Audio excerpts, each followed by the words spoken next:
Jackie Bateman is the General Manager for Prevention and Recovery at Kids First Australia, and we're really pleased that she could join us now for a chat about this because it's really distressed a lot of people, Jackie, whether or not you're a parent, whether or not you're a parent of a young woman or a young man.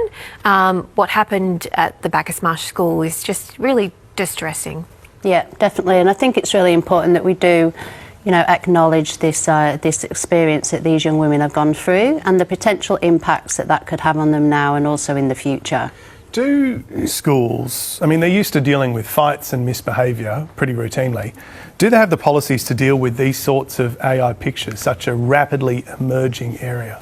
I think the trickiness is that we need to be seeing this as a collective response. It's great in terms of the legislation that we had in terms of making respectful relationships mandatory within Victoria, but really, there's only so much that schools can naturally do. It's important that we bring in the tech companies in terms of recognising, their part in this in terms of the software, and us being able to be detecting when this is actually not being used appropriately.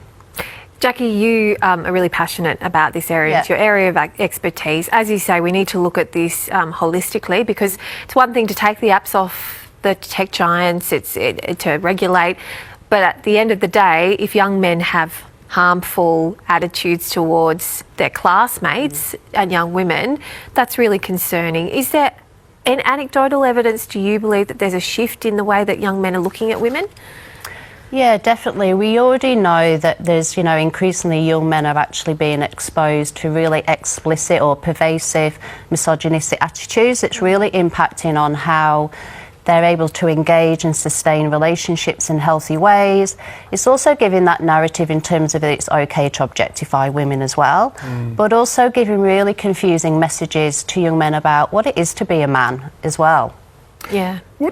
This is a tricky subject, but what should the consequences be? Is it enough to have a punishment for this, or should they be put through a long-term program? Was that more effective, given that some of the people are probably doing this are relatively young? Yeah, definitely. So organisations like Kids First, we have programs where we're actually working with young people every single day in terms of shifting their, attitudes and behaviours around, understanding what actually is consent in healthy relationships. It's important that they're taking responsibility and accountability for their behaviours, but putting them through programs where they can actually shift their behaviours. Also bringing in families into that equation as well in terms of how they can support their young people around online safety. The types of behaviours that are also being modelled to them as well as young people. Well, that's right, Jackie. How should parents and families be handling discussions around what we've seen this week? How important are those discussions in the home this week especially? Yeah, incredibly important. And we recognise that, adolescence is a really tricky time.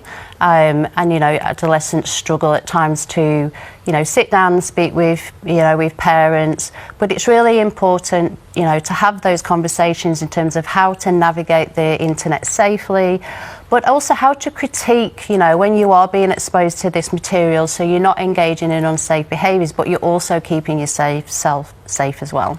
Just finally, I wanted to ask, my initial reaction to this was, I'm not going to let my kids on social media for substantially longer, or all those sort of things. But you can't really, you can't clean up the internet fully ever, can you? So what do you make of attempts to try to keep kids off social media, limit their internet access, things like that for longer? I think it's things like, we want to be able to acknowledge that technology can be a wonderous thing for young people, and there are huge benefits, but it's about how they use it safely, and I think that's the important aspect here. We want them to be able to engage safely, be able to have connections and the benefits that technology can do.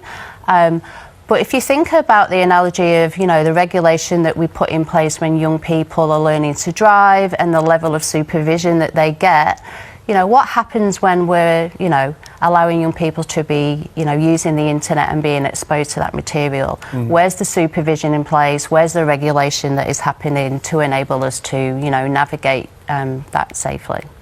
Jackie, thank you so much for coming in this morning. Thank you. Thanks, Jackie.